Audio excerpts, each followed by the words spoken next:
People often carry survival habits like chronic anxiety or the inability to relax for so long that they eventually mistake them for personality traits. They begin to identify as the overthinker or the anxious person. This identity is actually a biological record. At some point, your nervous system learned that safety was temporary and could vanish without warning. That lesson manifests as hypervigilance. You replay conversations in your head, prepare for every worst-case scenario, and stay on high alert even during a quiet afternoon. The resulting exhaustion doesn't signal weakness. It is the natural consequence of a mind working overtime to protect a body that is no longer in danger. Constant emotional defense traps you in a sympathetic state. In this mode, the brain reroutes nearly all available mental energy towards scanning for threats. This defense was designed for short-term survival. When it stays active for years, it leads to total emotional burnout. Sustainable growth requires a sense of internal stability. It is physically impossible to build a new life while still carrying the massive weight of this temporary armor. Healing involves a specific shift in focus. The goal is to convince the nervous system that it is finally safe to stand down. This process is a quiet, gradual unlearning of old defensive reflexes. It isn't a sudden transformation into a person who never feels fear.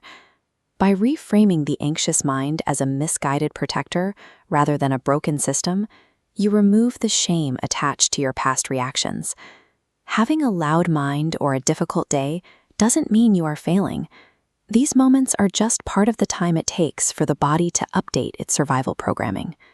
A core part of the shift involves allowing uncertainty to exist without the mind automatically converting it into a catastrophe. The objective is simply teaching your nervous system that it is finally safe enough to end its lifelong guard duty.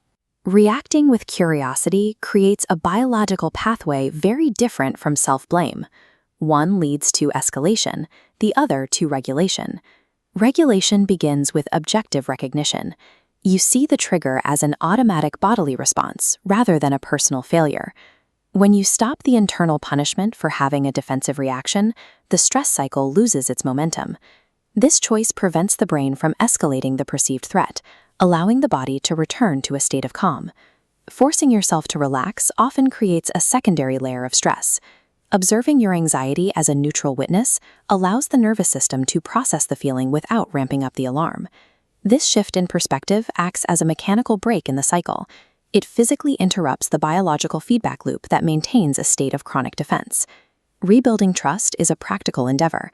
It relies on consistent daily habits rather than a demand for immediate perfection. The first habit is the softening check-in. You consciously soften your thoughts each morning, releasing the pressure to have every answer immediately. The second habit is the physiological breath. Slow, intentional breathing signals the brain through the vagus nerve, manually lowering the heart rate and indicating that the environment is secure. The third is the compassion pivot. You train the reflex to choose awareness over self-hatred the moment a defensive reaction occurs. These small daily interventions compound over time. They alter your body's default physiological state, shifting your baseline from panic to peace. As you heal, you will notice your thoughts softening and your breathing slowing down. Your inner world becomes significantly less aggressive. Once the underlying fear is removed, your sensitivity is no longer a source of pain. It becomes a form of emotional wisdom. Healing culminates in a state of internal security. You reach a point where you feel safe enough within your own body to finally set the weight of your fear down.